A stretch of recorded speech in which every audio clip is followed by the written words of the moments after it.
Welcome back to Brothers in Boots. My name is Mike. My name is Jeff. And today we will be talking about options you can choose when customizing your boots through most notably P&W makers, but also a ton of the Indonesian makers as well.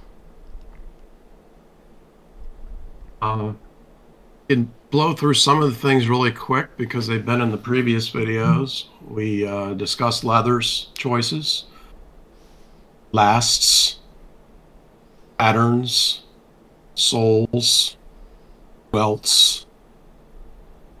I think we covered like rough out versus smooth, and when you do half and half, you probably don't want to do a rough out top because it'll hang up on your pants.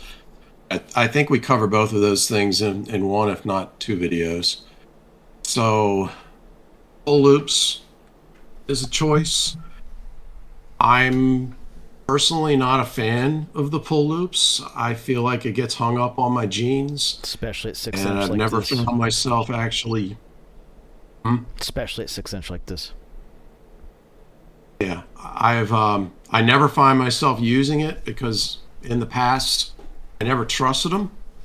Obviously, these are pretty strong. I don't think any of them are going to break, but because of the high quality leather and the thick stitching.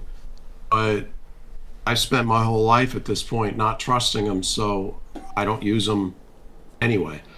So if I'm not using it and all it's going to do is get caught up on pants and it doesn't particularly look good, I don't have a use for it. Yep, Mike, what do you? I agree. Like I said, besides a couple of the ones I showed here that came as like the default that I couldn't take it off or forgot to take it off. Like this is the one pull loop I would never trust, which is shell cordovan pull loop. You will never, like, as you can see how flat this still is, I will never ever pull on that. No risk is worth that, especially when it comes to shell. But yes, the overwhelming majority of my boots are non-pull loop, like hands down. Shell cordovan kilty. Sorry, little hidden Mickey. I've seen. Here is a rough out upper. This is for a snow boot. This is an insulated boot. This is like, I would probably never do this again, honestly, because of dust. I live on a dirt road in the middle of nowhere in Kansas, and literally, suede brush is your friend. I've been involved in conversations with various people where it seems like most people say that they want it with a 6 inch, but they don't want it with a 8 inch or higher. Maybe with I don't shorts. I don't know. I don't understand that preference because if you can bend over far enough to pull that loop, then you can bend over far enough to pull the boot on it. Otherwise, I mean, it just obviously, all gets caught on cowboy my boots have them, pants. and they're taller. Yeah, I mean, a 6 inch Chelsea you will have to have them because it's a Chelsea boot. It's a pull-on boot, right? So that's. But I mean, like I could tell you right now, this pair is a good example. It's kind of like White's, it's 6 inch ish. This is kind of more like a 5.5 with their kind of like slided back gait. This gets unless your pants are too long. This catches every single pair of pants except for the ones I have that are like an inch too long in the inseam. Which Yeah, which I I hate that. which I My only life wear long. the long ones for when I'm working in the data center on my knees all day or like split across two ladders because obviously in a like spread out position like a horse riding position you do want longer. Like the cuffing, shockingly enough, is actually something they used to do in the Wild West for horse riding, because you want your all the way down to your feet to be protected from brambles and other stuff on the prairie. But when you get off, obviously your pants are going to touch the ground, so they'd cuff them up. Now it's a hipster thing, but it actually does have a purpose in history. But I would still only pull loop on 8 inch. I would anything higher than 8 inch, like 10 inch, I would do pull holes, which are these right here. I have on screen. Those are pull holes, kind of like cowboy boots. But I'd only do a pull loop on an 8 inch if you had to have it, and I would definitely not do it on a 6 inch. Even though I do have pairs that have it on a 6 inch, learn from my example. Don't follow my example on that one. Another one in that same area is pull holes. Yep, I showed a picture on I think we screen. got a photo to Yep. put up for that one. Uh, Basically, just two giant holes put on the side of the boot someplace to pull onto with your left and your right hand. And not a choice that I like, but you know, these are all choices. So, I mean, some people might think it's the greatest thing since sliced bread, and they got to have it. So it's nice to know that it's an option that some builders will do. I could see it on a 10 or a 12. I, Like I could see the usability of it on a 10 or a 12. Padded collar is another choice. We've both got quite a bit of padded collars. I pulled out my monkey here because it's a good contrast of a padded collar. I mean, not a padded collar. Sorry, A rolled top. rolled top. Yeah. Misspoke. Yeah, I'm good. So I did the rolled top part in white leather, so that he's got black in that photo right there. Yep. It's just for looks.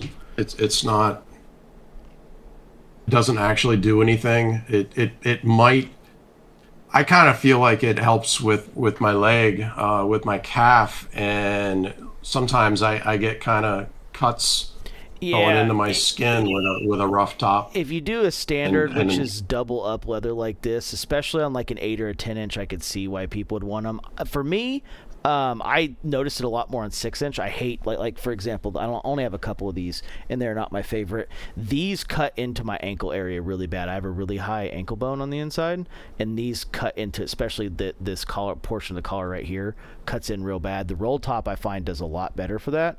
On an 8, it doesn't bother me as much, but if you had larger calves or just larger legs in general, I could see where 8 and 10, the standard or the cut tops would 100% cut into your legs. We got padded collar, which I said by accident already, but here's an example of a padded collar. This one's got a stitch through the middle of it. Some of them don't have a stitch through the middle of it, so then they're not always designed the same, but you know, a padded collar certainly would help quite a bit if your calves get bitten into. I thought it was a cool choice. I bought it on several of my boots.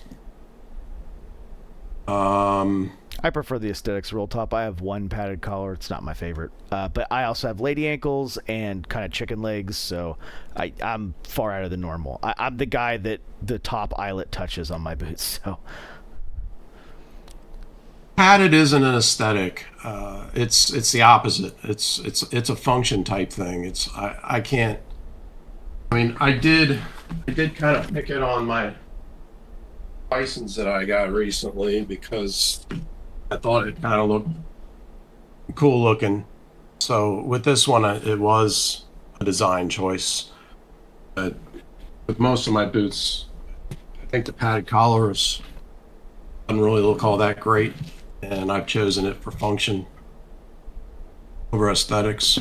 Yeah, I don't feel the difference personally. But once again, my legs are weird. I'm not in the majority on that one. I think most people will feel a difference between it. I just know for me, unless it's on a 10-inch boot, I don't notice a difference. And even on a 10-inch boot, like I said, I have chicken legs, so doesn't do a whole lot for me. You'll notice it more. Another choice out there. If you use this top eyelet a lot more, because I don't use this top eyelet a lot of times. I usually stop at the speed hook. If you use this top eyelet more, you will definitely notice a difference on a more regular basis if you have a more normal leg. 100%. You know, we could discuss that. That top eyelet. It kind of seems useless. I don't think anybody actually uses it.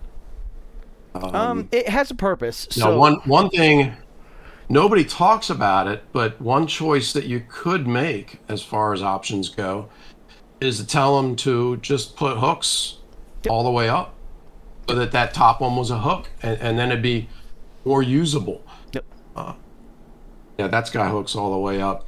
The reason why the logger boots have an eye at the top, it's a leftover looks thing for looks now that's left over from being functional in the past. That eyelet at the top used to actually be bigger, and there's not really any room to do that anymore. But that top eye used to be bigger, and there's a special knot called a logger knot where they actually go in and out of that big eye at the top so that they're not doing the rabbit, two loop Yeah, lacing method. tie job that we usually do. The other thing Not, you can use it for is to secure this top eyelet. So a lot of people, when they get to this top, when they wrap around the back of their laces and tie on the front so that you never come loose out of this top eyelet, you can use this as an opportunity to secure this top eyelet so that when you pull tight here, it can't slip free from the eyelet. I've never had that happen to me, but I have seen people complain about it before. I gotta assume it's got to be a particular lace choice, like maybe paracord that has a little bit more stretch to it, that can slip out of that top eyelet more often. I don't know. I've never had the problem, but I have seen people talk about it. That is one thing you can do with this, but that's the only function it's got left. And to be fair, people are only doing it because it's on heritage patterns. Like 1940s service boots had this as well. Not even just logger boots. Service boots used to do this pattern too, which I'm assuming probably actually is from the logger knot as well. That it was an aesthetic they even did as far back as then. But like I said, it saves you a speed hook trouble, really. But I don't use it. I've seen some people use it. Not. There's a lot of extra leather built into this collar section right here. You can really see with this leather lined pair of this like natural leather. There's a lot of extra leather built in right there.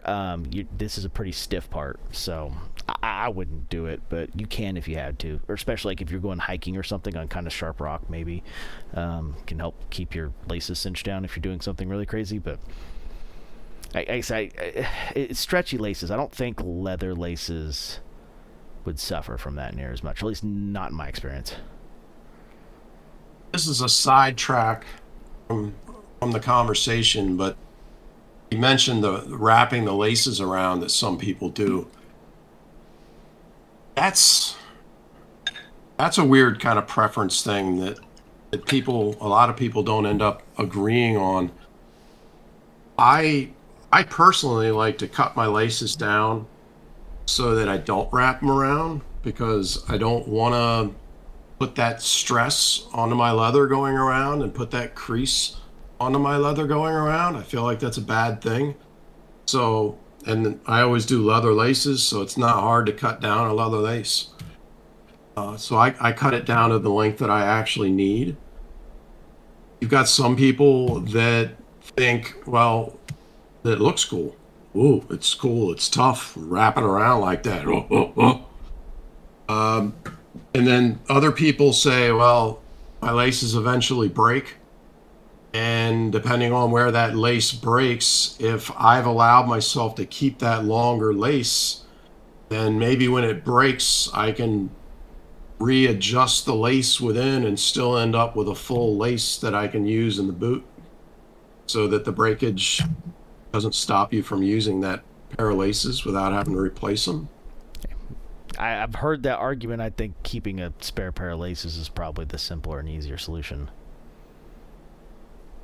I always keep spare laces, so definitely I agree there.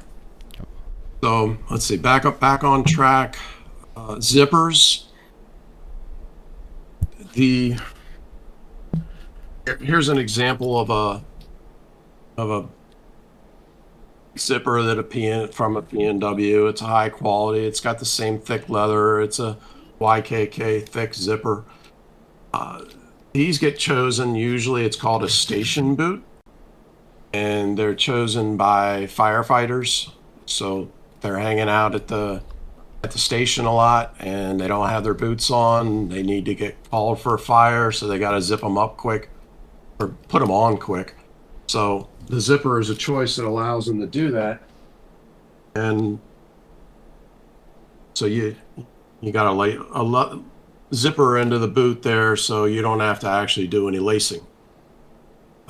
Another thing that I've only seen Frank's boots do is to allow you to do hooks and eyes all the way up.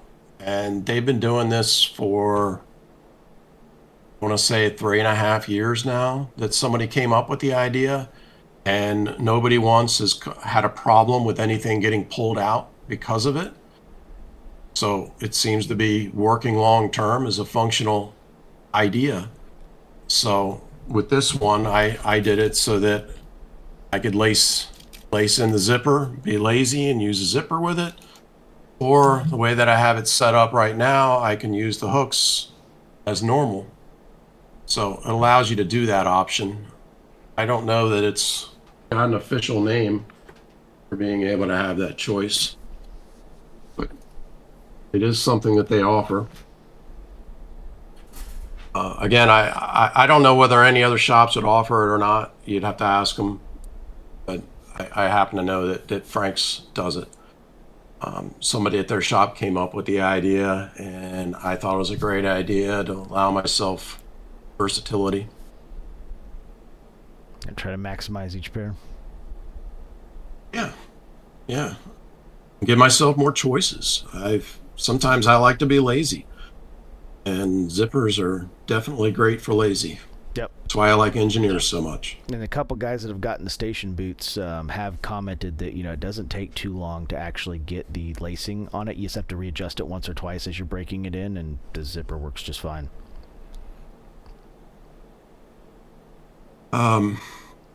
Hardware. Most of the makers will offer 4 different types of hardware as far as color, not as far as type. So you've got brass, you've got antique, you've got black. This is nickel here, nickel. And you've got silver. Silver is sometimes called nickel instead of silver. They mean the same thing. Here's antique. I don't necessarily think any of them are really better than any of the others. I've never heard of anybody having like their black ones chip. Maybe it happens and I just haven't heard of it. I have had one black one chip before, but not from Frank's. It wasn't technically black. It was the gunmetal from Nick's. It is just a coating over nickel. I've had that chip on a pair, but I don't think I've had it chip on any of my black. Here's black here. I guess gunmetal is another choice. I've never seen the gunmetal. It's very similar to this. It's just a little bit more metallic. Like the eyes are very much what the gunmetal's like. The black on the eyelets is this same level of sheen that's on the eyelet. It's very, very close to this.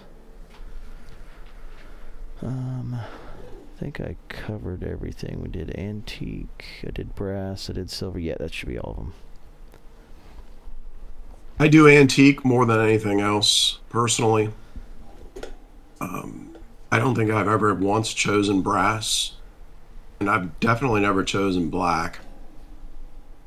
I tend to personally. I don't know if that surprises me or not. Like this boot here, I bought it with the intention of blacking out everything. I've even got black leather laces, but I chose antique. I don't know why I had a mental issue with black hardware, but I mean it considering the boot, yeah. I should have probably picked black hardware. Just doesn't do it for me, I guess. No. Doesn't seem natural enough. Doesn't seem traditional enough. Yeah, I don't know. I've only done it on 3 pairs now. I've done it on my red Crazy Cow Samba, my red Water Buffalo, and then this pair is the only pairs I've done the black on. So I've done silver on several. It's silver on my monkeys. It's silver on those Palisades. Yeah, blues and silvers go well together. I did recently. Yeah, I will say if people are interested in like the nature of colors, I would say browns go well with brass, blacks go well with brass, lighter browns go great with antique like this, naturals go great with antique, blues do fantastic with silver. Some even blue, like blue-green combos do great with silver as well. But like naturals definitely are antique is where it's at. It goes too well with like the natural shades. When you get into those natural colors, that antique just pops so much more. So This is kind of the medium one right here. Like, this is one I think could have easily been brass or silver. I don't think there's a wrong answer here. Personally, I think I lean a little bit more towards brass looking better on this than nickel. But, I mean, I don't think this is bad either. Antique's my default. But, yeah. I agree with you a lot on a lot of the silver nickel choices that you mentioned. I don't think there's a wrong see. choice, honestly. If brass is your pick, you can get brass on everything. I mean, I don't think brass looks particularly bad on anything except for maybe tan. About it.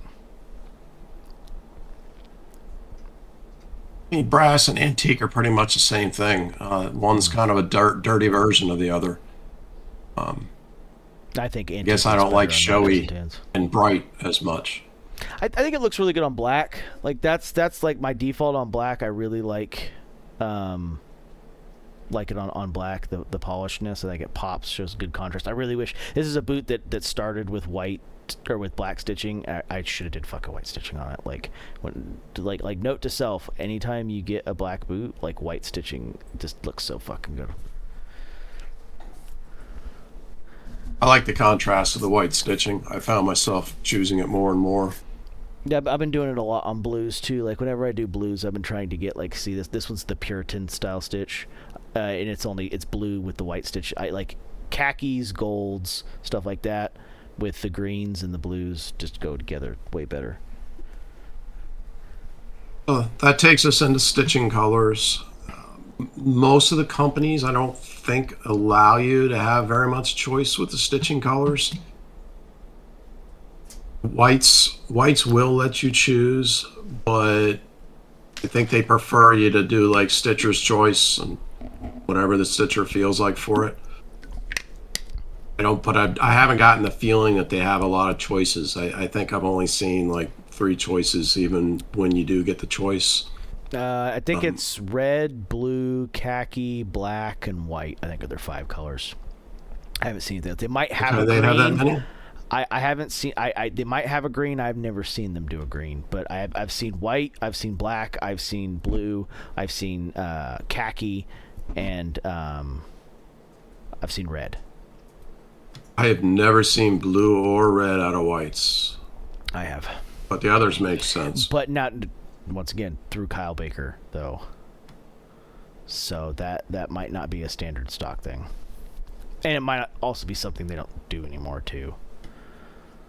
But I wrote down the ones that Frank's has. They have black, brown, khaki, Kevlar, green, white, pink, red, yellow, gold, purple, blue, and I think they said they've got orange coming in next week for the first time. Yeah, they're getting that Consaria Walper orange buttero.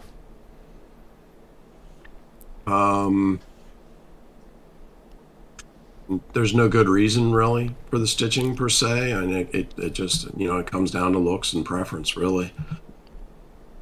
Some boots, if you're doing it as a casual boot, might want the pop of the white. I usually pick the white because you don't have a stitching choice for the stitch down for the welt, so that's going to be white no matter what, unless you pick Kevlar, which is like black or dark gray or it's something black like with that. A sheen because it's Technora thread. It's got I don't want to say plastic look to it, but it's definitely got a not cloth sheen to it that's not wax.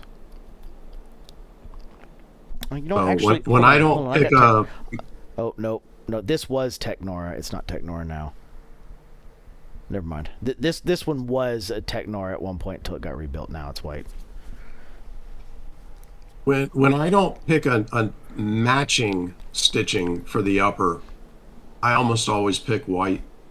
Matter of fact, I think I've always picked white because the welt stitching is white anyway, and because white is just such a nice contrast stitch.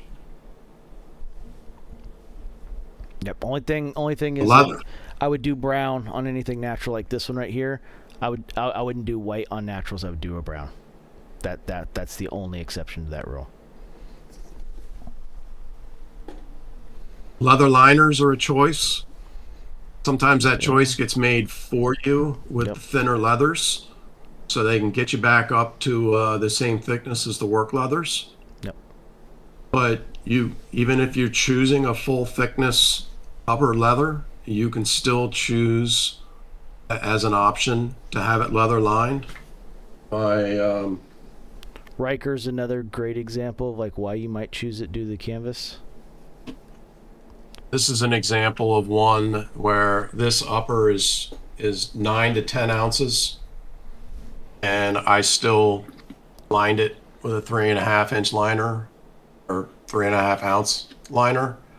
So yeah, it's stiff as fuck. To be fair, it's buffalo though. Well, you really can't see the wear very well, so that's a nice bonus. Yeah, it's buffalo though. To be fair, on buffalo, like non-line, like this is broken Seidel work leather, so obviously it flops over real easy. But it would do this naturally on law tanning, like buffalo without lining. So that's an example of where thickness, the temper is soft enough that I would definitely always line that. I like looking down and seeing the leather liner. I like the way that it feels when I'm pulling it on and off. But in reality, I guess it really doesn't make that much of a difference. It's just a nice finishing touch. Yep. I think it helps. Like now, this one, right? This is shrunken shinky, and this is a fairly stiff leather. It's not as stiff as regular shinky. Like this is like a 6 on the temper scale instead of a 9. I wouldn't normally line shinky, but this is shrunken. There's reasons for it. I mean, like, so if you know, another practical reason besides thickness is by lining the inside of the boot, dirt, dust, other particles don't get like embedded in the rough out, so it does keep it cleaner on the inside. And if like you did get sand or something in it for some reason, you know, you can just with the rough out interior, that ain't gonna happen. I mean, the original Clark's desert boot was done that direction on purpose so that they could dump it out in the desert.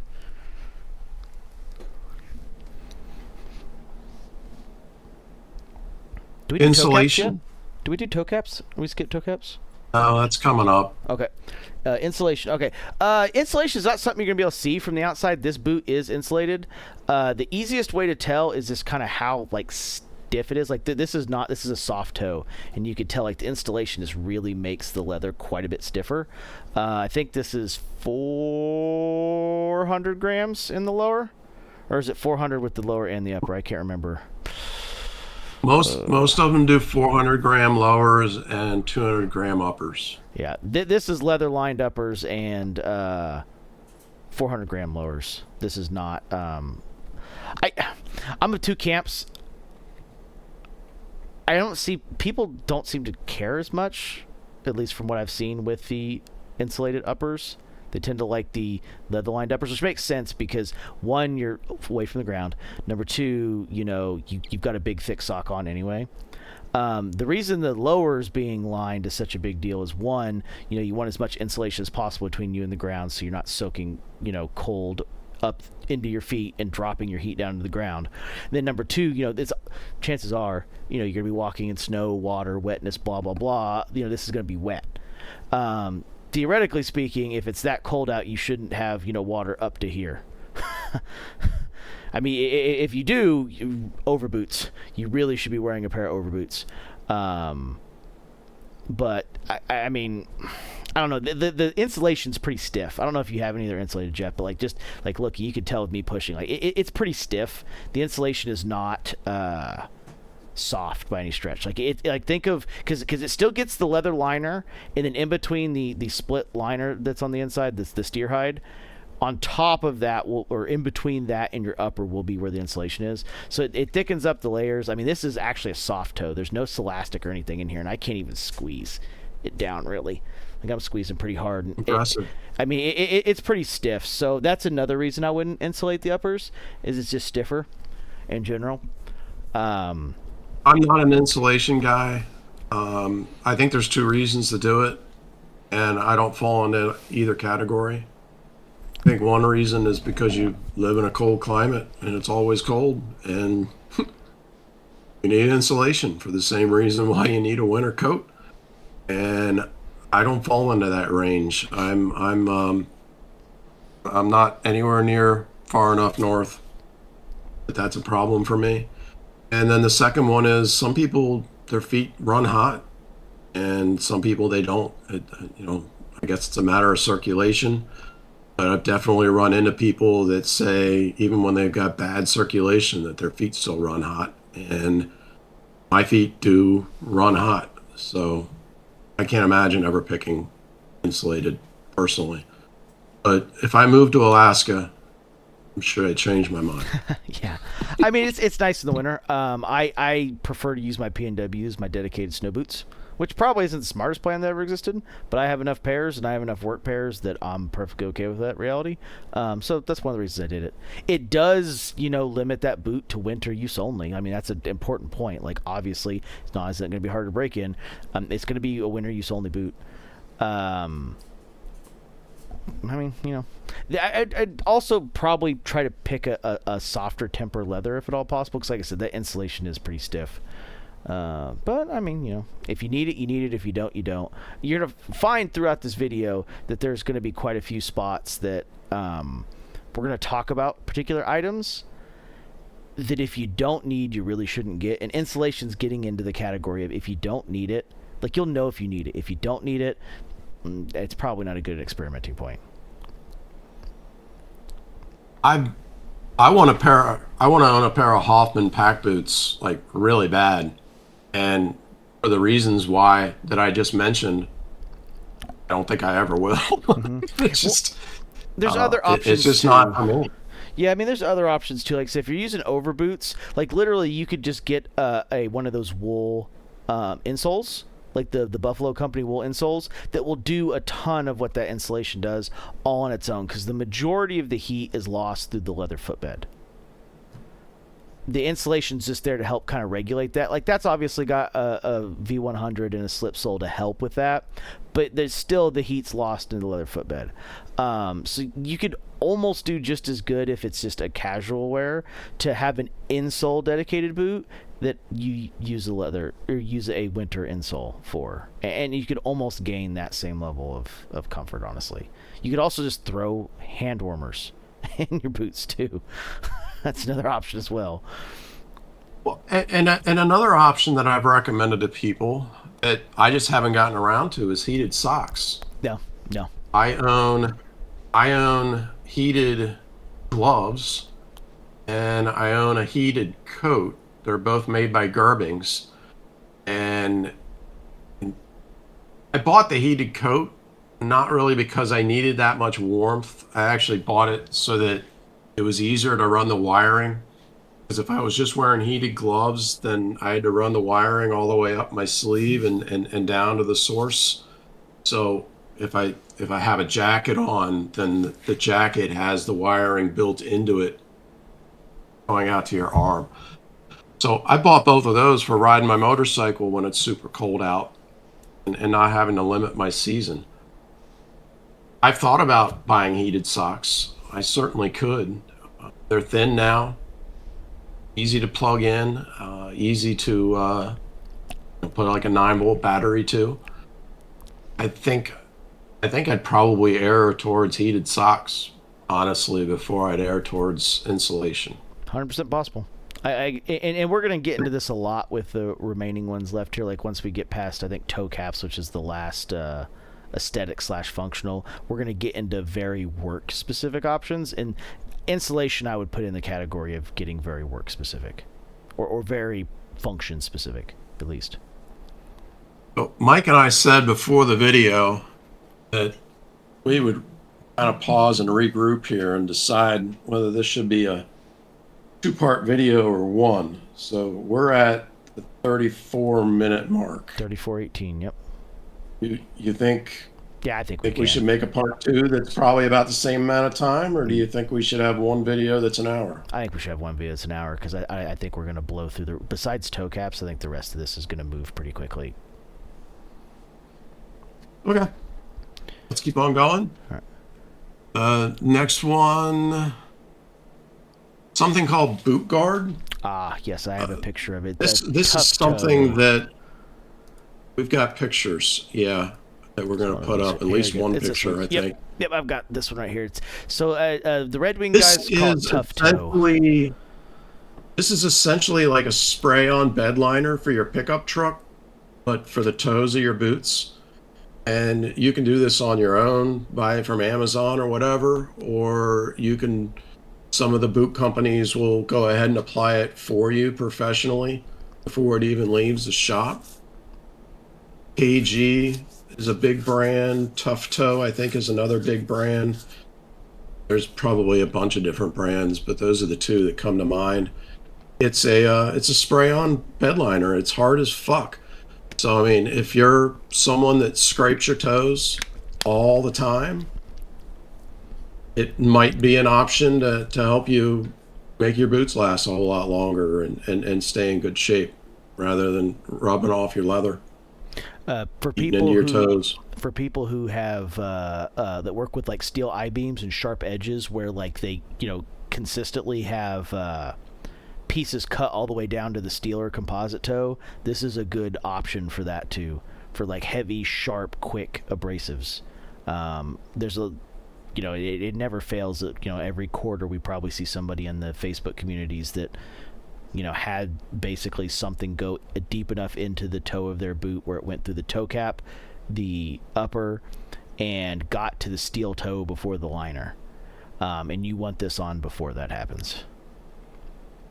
That picture that we put up was a preparation stage. It ends up looking a whole lot more like a bed liner. It ends up looking a lot shinier than that.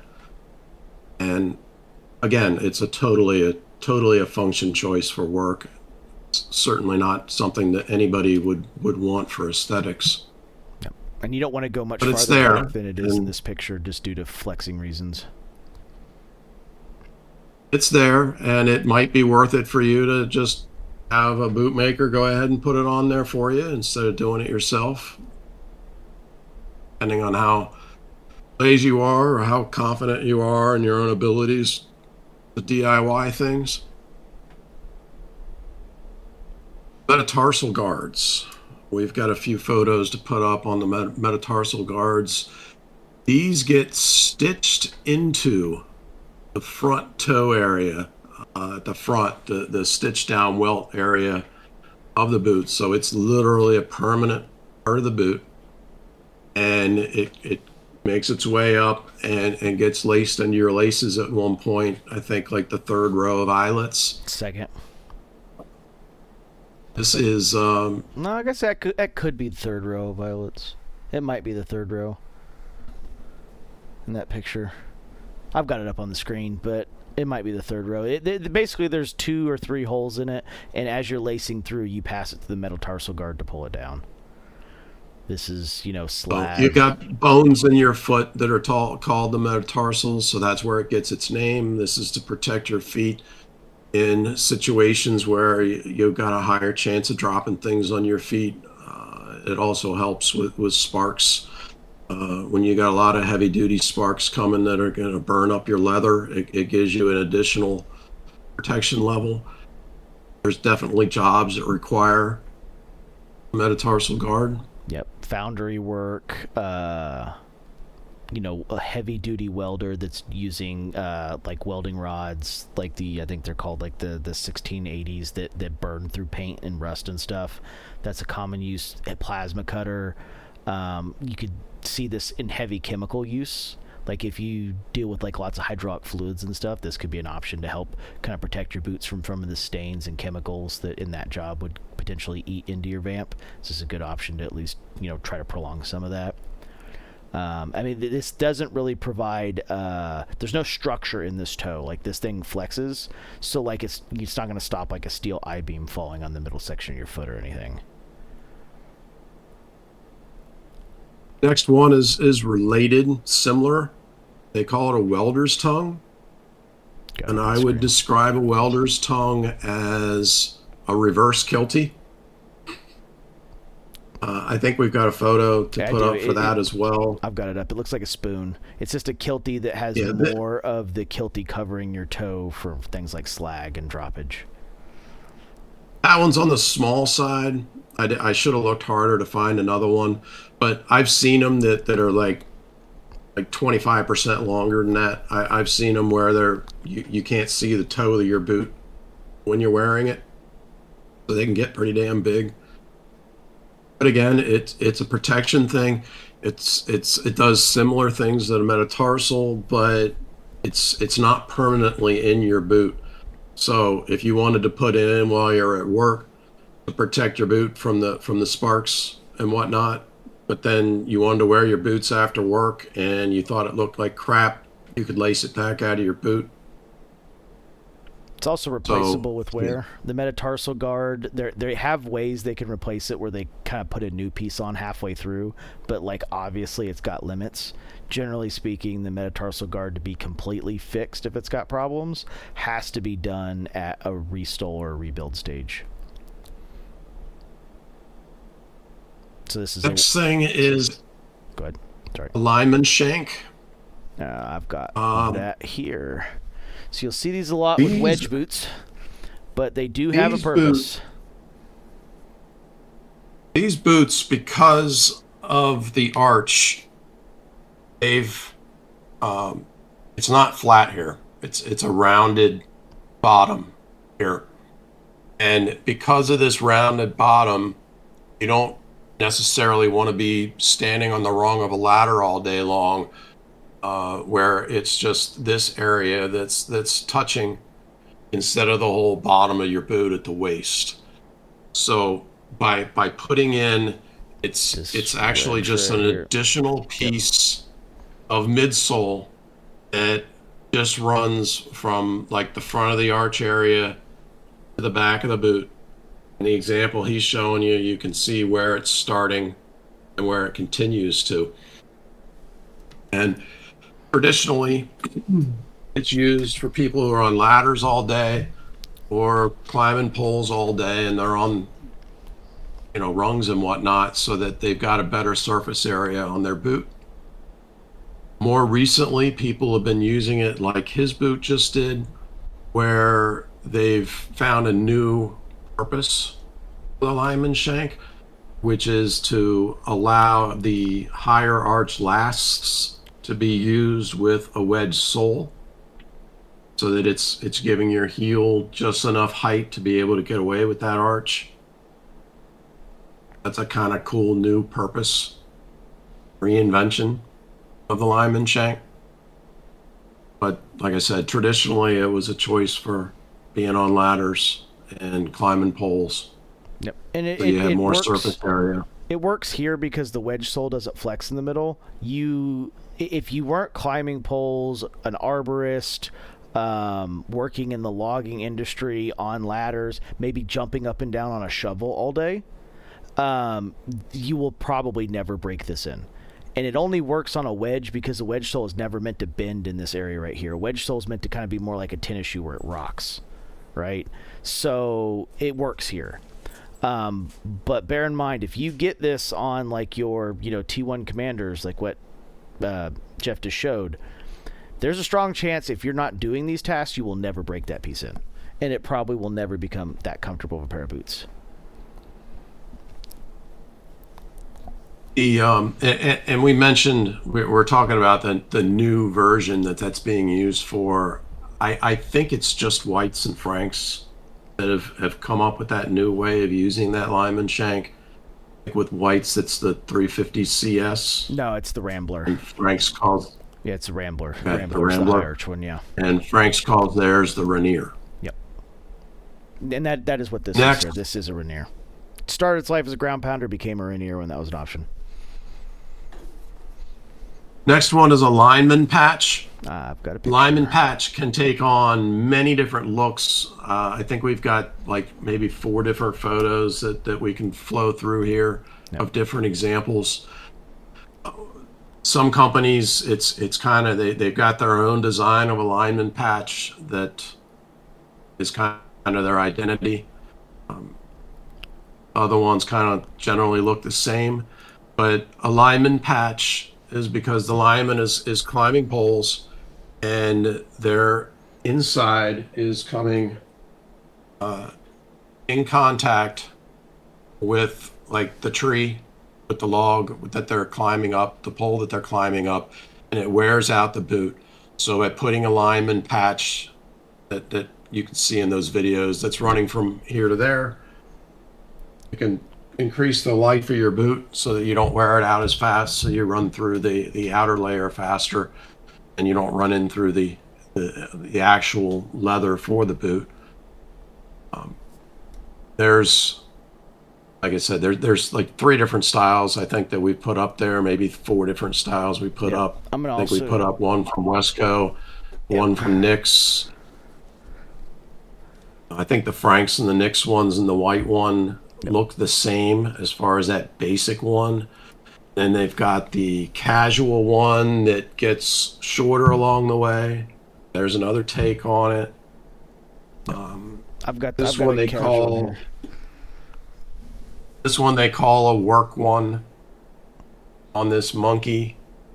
I'm not sure why they call it a work one because it looks kind of fancy to me.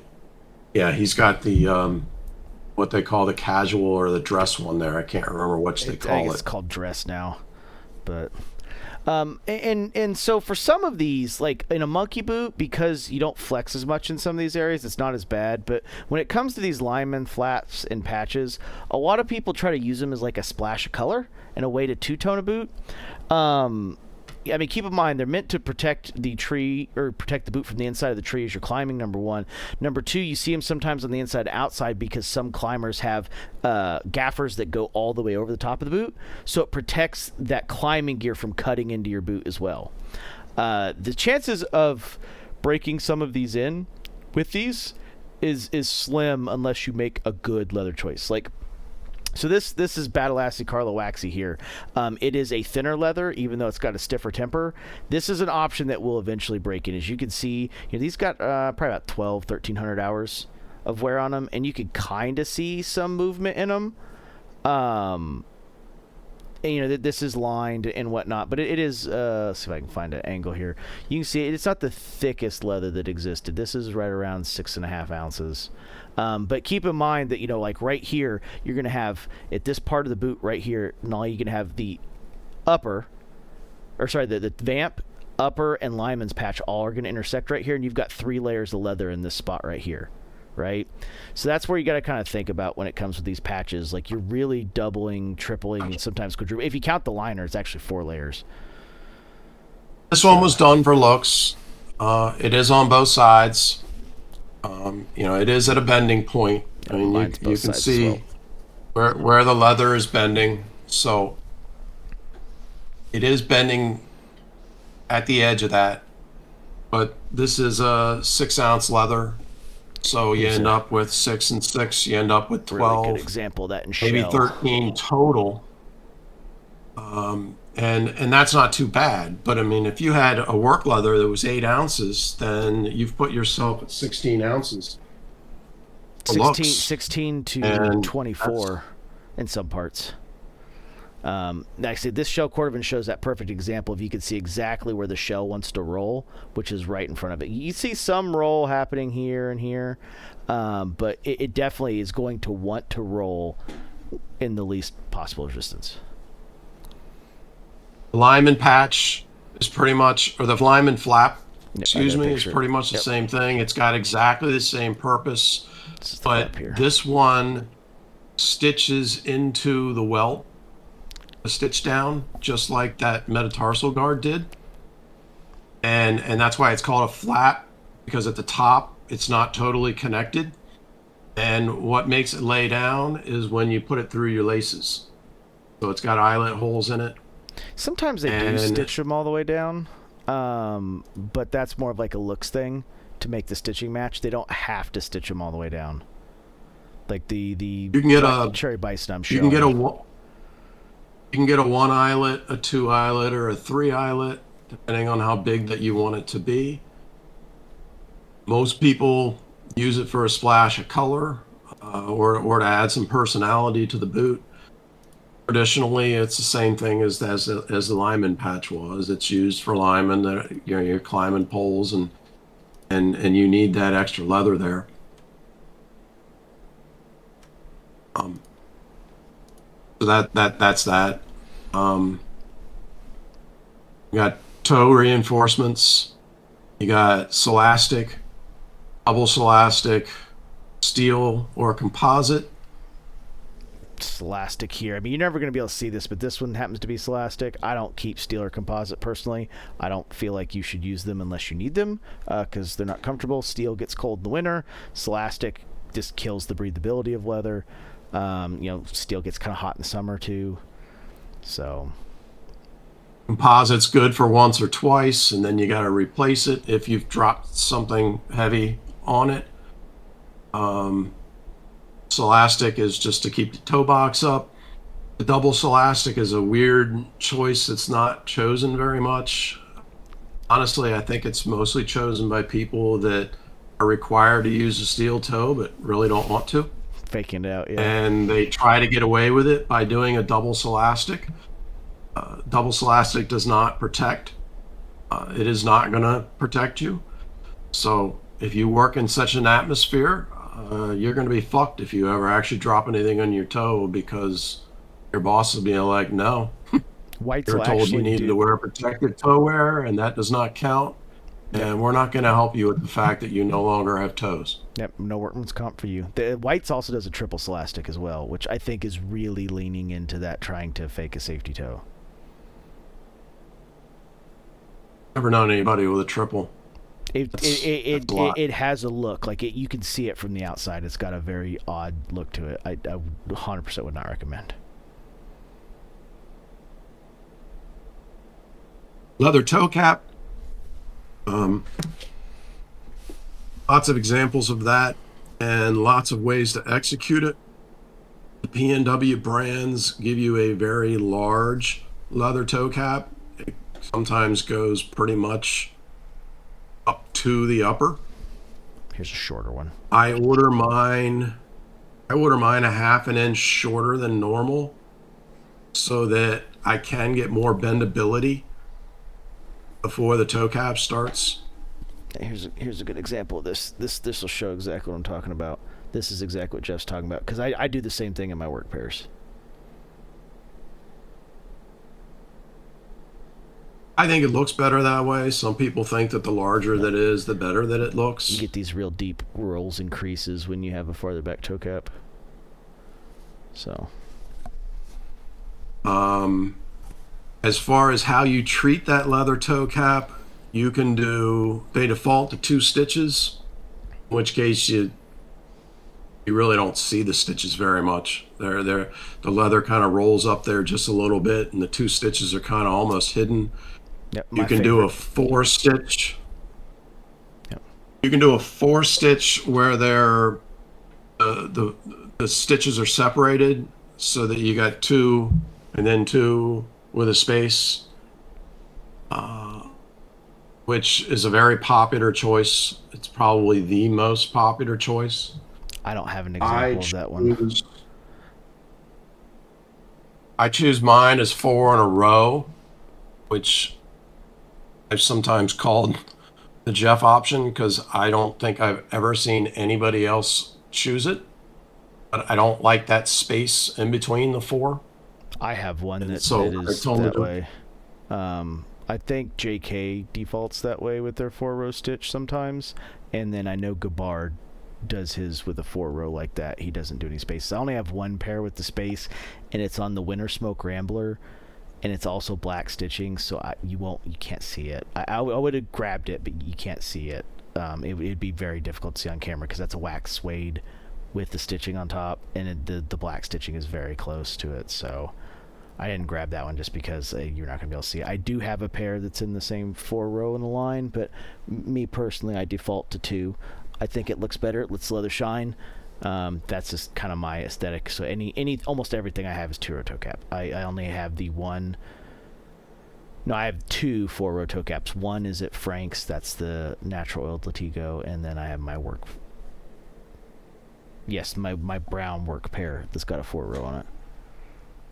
That's all in the line. And then This one? last choice for the leather toe cap would be called a medallion toe cap. Yep, I got a picture. We don't own those, but we got a picture. It's just brogued. It's They Pacific they Northwest cut brogue. holes. Yep. They cut holes in the leather, and it's just a stylistic choice. It's to match a pair of dress shoes. Like they do 3 rows with it. They do 2 behind, 1 in front. Sometimes I think I've seen 2 in front. They don't do it very often. You have to be a bigger boot to do that. And they just punch holes in it. They do a very simple broguing pattern. It's not going to be anything like you're going to see in like a wingtip or like something in the dress shoe world. It's just something to get you kind of close. There is one thing that I've seen. Man, I should have supplied a photo. Matter of fact, if you scroll back up through this Discord list high enough, can you see if somewhere in there that we've got that wingtip toe cap? No, we don't have the wingtip toe cap. I know what you're talking about, but no, we don't have a copy of it. Thought I had put that up there somewhere. Hold on one. Here we go. Here's an example of the 4 row with the space. That's a 4 row with the space right there. That's a good example of that. Let me see. I think next Trenton and Heath. I think they did one in a collab. Yeah, here we go. Here's an example right here. There's one with broguing and a wingtip. So here's an example of exactly that. Not really my style, but it can be done. You did find the wingtip example? Yep, I found the wingtip brogue example actually. Put it in chat so you can see it. Even better.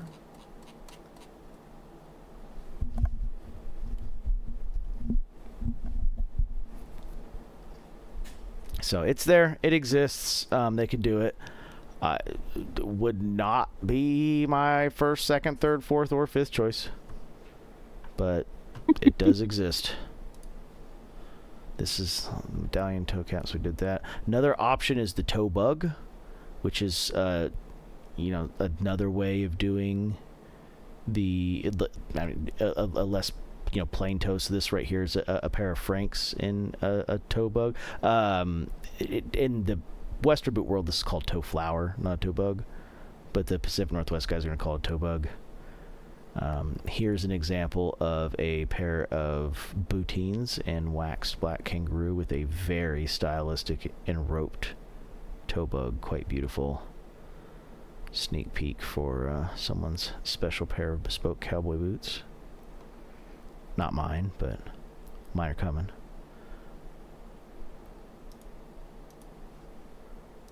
Yeah, we're in the final stretch here, so we've got two we did not mention, which kind of Frank's is coming soon, but you have like your mock toe styles. I don't have the single piece mock toe. This is kind of a single piece mock toe, but they do have a single piece mock toe coming, and Frank's does have the single piece mock toe currently. No, sorry, I said Frank's. I meant Nick's. Nick's does have the single piece mock toe currently, though Westco and White's do not offer it, and Truman offers a 2-piece mock toe. Mismates is an option for people whose feet are different size or want to mess with it. It's not really too uncommon for people to have a half a size different. Not technically mismates, but kind of mismates. Different lasts, but like this is what it would kind of look like if you were like a different. If you do have a half size larger than 9 times out of 10, maybe 99 times out of 100, the one that's a half size bigger is going to be which handed you are. So if you're a right-handed person, then the left one is a half size larger. If you're a left-handed person, the right side is going to be longer. It's directly opposite, but it is related to which hand that you use somehow. I think it has to do with the leading of your foot for balancing versus your hand, because I guess your weak side, your bigger foot helps with balance. Yeah, you step with your weak. That way you protect your dominant hand. So like if you think of like a boxing stance, you always, if you're right-handed, you lead with your left. If you're left-handed, you lead with your right. And that's just so that your jab is straight and then your hook is protected and somewhat hidden. The Norwegian hand welt is sometimes an option. I don't have one White's sitting here. White's kind of reverses that, where they kind of prefer to do the Norwegian hand welt most of the time, and then they offer a stitch down. Frank's is the opposite, where they'll optionally allow you to do a Norwegian welt. Nick's no longer offers a Norwegian welt, but they used to. I don't believe JK does at all. Westco does not at all, but if you want to go off menu, I believe Westco will allow you to do a nail down boot. If you wanted to do that, it would be for bragging rights, much like the Norwegian hand weld is, or having something different. And then when you get into the Indonesians, of course, you've got like 4 other styles. Here's How many of those do you own, Mike? Stairwelt. So I have Norwegian stairwelt. I have hand welt. I have Veltshone, which is the same as stitch down. Here's just a standard stairwelt. So a stairwelt is just hand welted, and then the first midsole is just trimmed wide, so that way you get a more functional gap to pad with leather in between the layers. It also kind of works the same way a lineman shank does, but for your toe area. It's essentially kind of what they're doing. So there's lineman shanking your toe. Gives you a little bit more toe curl, gives you a little bit more padding in the toe area. It's cool aesthetic. It's probably mostly aesthetic, but you know, sometimes when you do hand welted boots, if they're not like super high quality hand welt, you get like what's kind of a little bit of a dip or a little valley on the inside, where the upper and the lower were sewn together. You really notice this with Goodyear welted shoes and a gimming. Set higher than the internal, especially once that internal material crushes in. The stairwell is actually a method that was really meant to combat that specifically, but I mean, no one picks it for that. No one knows it for that reason. They choose it because it looks cool, which it does. So, now when we get into hand welting, Double midsole of the choice. Yeah, this is a Sorry. Yeah, this is a double midsole right here. Another option, I wouldn't double midsole personally unless you really needed to. This is Brazilian veg tan, which is very different from oak bark tanned leather. Nowhere close to the same thing. I would just... We discussed it in another video, but double midsole is something that, generally speaking, is for looks, and heavy. And you kind of sacrifice comfort by choosing it. It helps heavier people over 275 as well. Over 275, it does have some functional differences, but I mean, we're getting real specific use case, obviously. You could also just get a thicker midsole. That's an option too. Now, I mean, you know, there's in a hand welt, like obviously you can have different thicknesses based on how big of a welt and stuff they're doing for the hand welt process. But I mean, these are all choices. We've covered a lot of this. You know, a lot of this really kind of comes down to price point. You know, a lot of these makers are really trying to maximize the bang for your buck at their price points, and a lot of these construction methods are trying to take that into account, right? Like, how do we get the working tradesman the extra protections in the boot he needs for a reasonable price, right? That's what the spirit of most of these really were originally intended. And this leads us to the end. We've got a bunch of photos here to kind of so this flash through on this last point, but it's like various different straps, wraps, cuffs. The tanker style plays into this category as well. There's all these different takes that you can do for customized choices on your boots. Maybe it's because you always have your laces come untied, and by putting a cuff over it, you can keep it from coming untied. Maybe you get your laces stuck on things, so you put like a cuff or whatever over top of your laces so that they can't catch on anything. It could, a lot of times it's probably totally stylistic. Yep. But there's various different ways to handle it. You can have it completely loose. You can have it so that it ties into the back of the boot You can have so one. that it gets held in place. Yep, there's It also can be totally removable extra. ones. It can be the primary hold down. Yeah, you can do them in ways you can remove them. You can do them in ways you protect laces. I mean, they're aesthetic at the end of the day. Like, short of the tanker that is a specific purpose in mind, these are really just you want them for a very specific purpose or aesthetic. And it's specific enough. I'm having a hard time coming up with a really good reason for a couple of these, to be 100% honest. Yeah, this one right here that covers the top of the laces with the knife patch. This is a good example of like. My assumption would be trying to wear this in shorts, because your pants are going to cover the overwhelming majority of this, and there's all kinds of protective pants that most people in the industries that need them use. Because like this ain't stopping like a chainsaw or a railroad spike or nothing. But they do make pants that do work for things like that.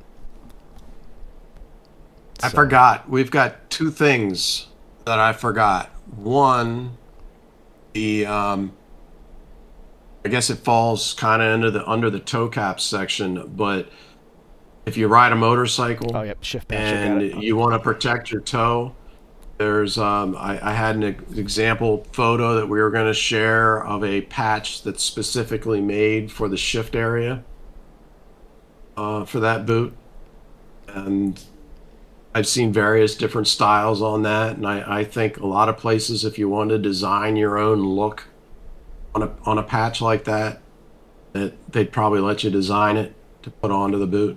Yep, the Indonesians do. They have a bunch of options. You can do all kinds of crazy stuff. I've seen flames, I've seen circles, I've seen infinity signs, I've seen a number of cool ones. This one right here is a pair of Franks. It's just a kind of a U shape, though I'm pretty sure they're open for anything you could probably suggest. Gabbard has a couple motorcycle specific boots.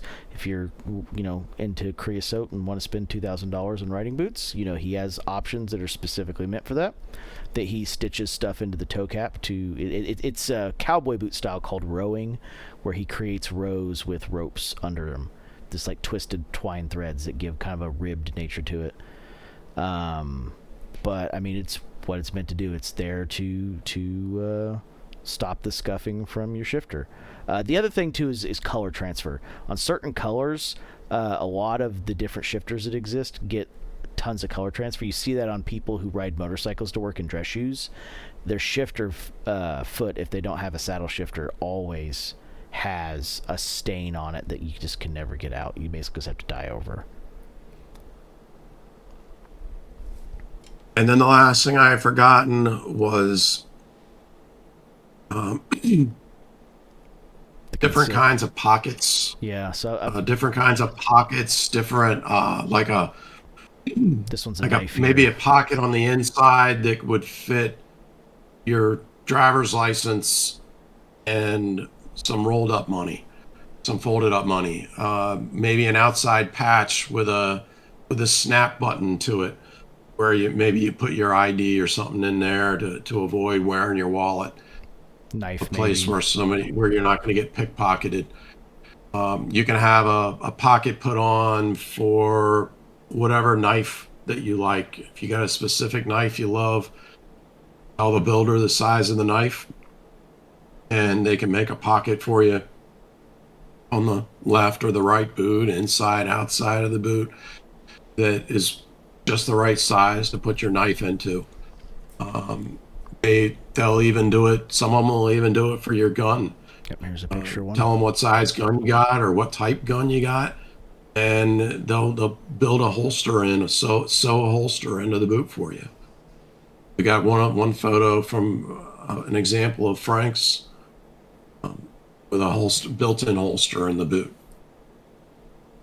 So lots of different custom choices that you could choose for random pockets, for random ideas, inside, outside, big, small, any side. And that's the so when he says inside outside, he means the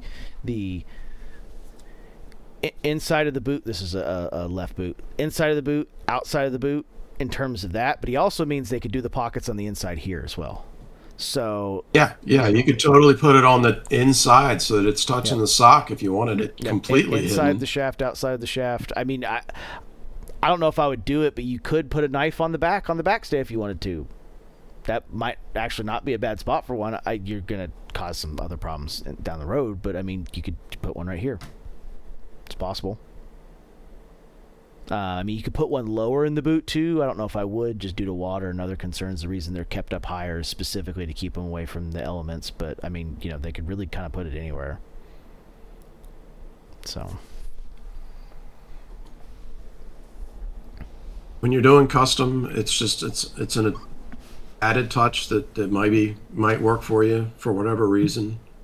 I don't personally like them. I don't buy into them. I think they interfere with bending, and maybe I don't want to bend all the way down there when I need to grab a knife. So I'll usually have the knife in my pocket or on my belt. yeah, I always These are have options. pockets. I think they're cool. Yep, I have pockets and holsters. Doesn't work for me personally, but I know why some people would. Maybe you're wearing a pair of pants you don't have access to. Okay, you know what? I just lied. Here's a great example. You're wearing chainsaw cut pants and you can't get to your pockets. That might be a good time where a knife, an actual knife slot on your boot might be useful. But it's going to be like all the other function-based upgrades. You're going to know if you need it. It's not going to be, well, maybe one day kind of sort of I might by chance, because you could add a lot of these on after the fact. I mean, Rose Anvil makes a kit you can buy for sewing a knife pocket into a boot that comes with all the stuff you need to sew a knife pocket on. So I mean, I imagine that others would do the same thing if you asked them to. Yep. I don't know that Frank's has ever done it, but I bet they'd be willing to. Oh, yeah. There was a time that Nick's would have been willing to do it. Maybe we're past that point. They get less and less custom every day, but you could certainly ask. I would imagine that White's would probably make it for you. They did do a collab boot with it, so I don't see a good reason for why they wouldn't offer it and let you buy it that way if you wanted to buy it and do it yourself. Yep. I don't see any reason why Westco wouldn't either. I mean, that seems fairly up their wheelhouse too. So, I mean, maybe not like the holster. That one's probably a little bit more niche, but I mean, for a lot of this stuff, I don't see any reason, short of just not wanting to do custom, that they wouldn't do something like this. Because like it's a pretty easy thing to put on. Like once before, they basically after they put the backstay stitch in and before they put the backstay and the heel counter on, they'll put your pocket in basically right then and there. That way, when they put the liner on over the top of it, the stitches are hidden under the liner. So. All right, that's it. I guess Rikers, the canvas boots. Canvas is a choice that some companies will offer, and canvas is extremely strong. It might not sound like it, but it's up there with leather as far as strength. But it's lighter, and it's not as hot. Breathable if and you were in a flexible. warmer climate. Breathable and flexible. Canvas. I looked before we started here to make sure. Frank's has 1, 2, 3, 4, 5, 6, 7, 8, 9, 10. They have 12 colors. At least they say they've got 12 colors. They might have more. They got olive drab, Kelly green, spruce, black, tan, burgundy, natural, linen, heather green, burgundy, cherry red, and sailor blue. I have an emerald green pair. I don't know if they're calling that heather green. I think it's hunter green. Yeah. Whether it's not on the list. They But maybe, if anybody wants this one, yeah. and they still have it, you have my permission to use it. This is sailor blue. I here. ordered this in myself and then told them they can have it. Yeah, Sailor Blue. is which one is that? Sailor Blue. Oh, that's a Sailor Blue. And this is I one thought of you the... had okay, it was the leather that's turquoise. Yeah, Okay. yep. And this is one of the first ones they brought in that was waxed. This was kind of the first foray into ones that didn't have to be waxed. I think 5 or 6 of them now are waxed, including the white. The original whites were not waxed. The new ones are waxed. So, I mean, this is Frank's favorite boot.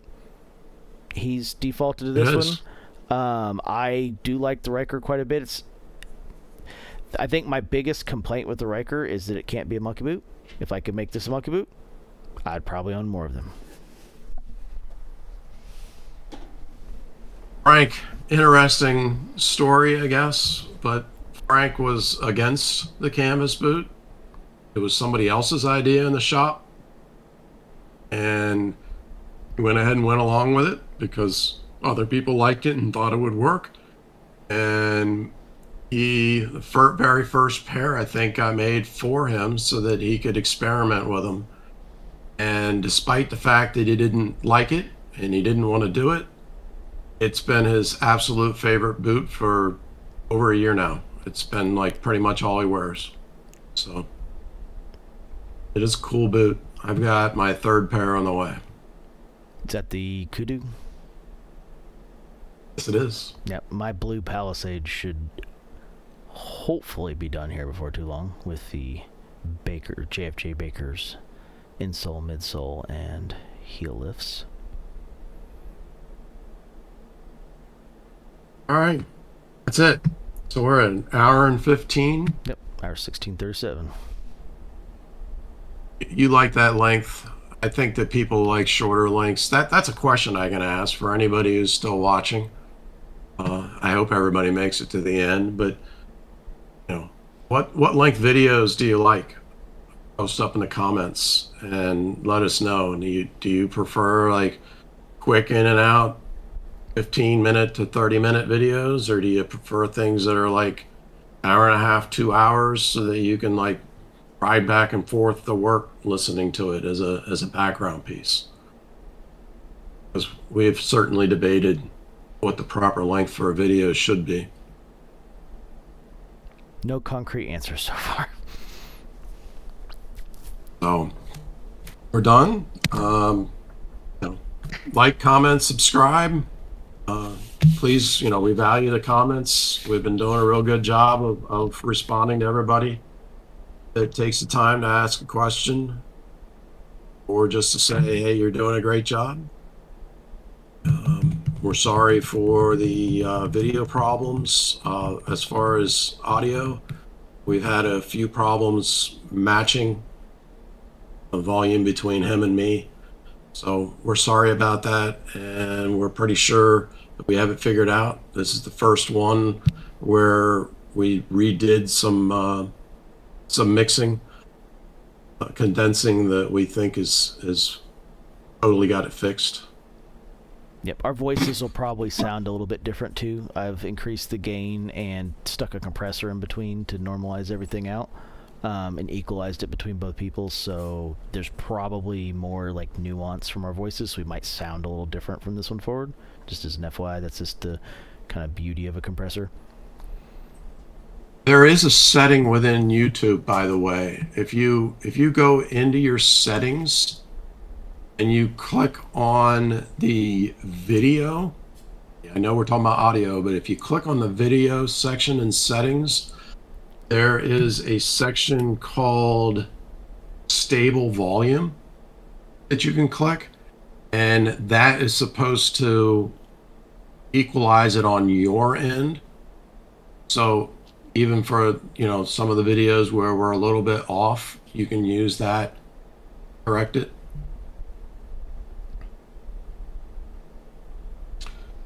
So say goodbye. Like I said, please like, comment, subscribe. Please comment. Hope you're enjoying the content. Look forward to seeing you next time.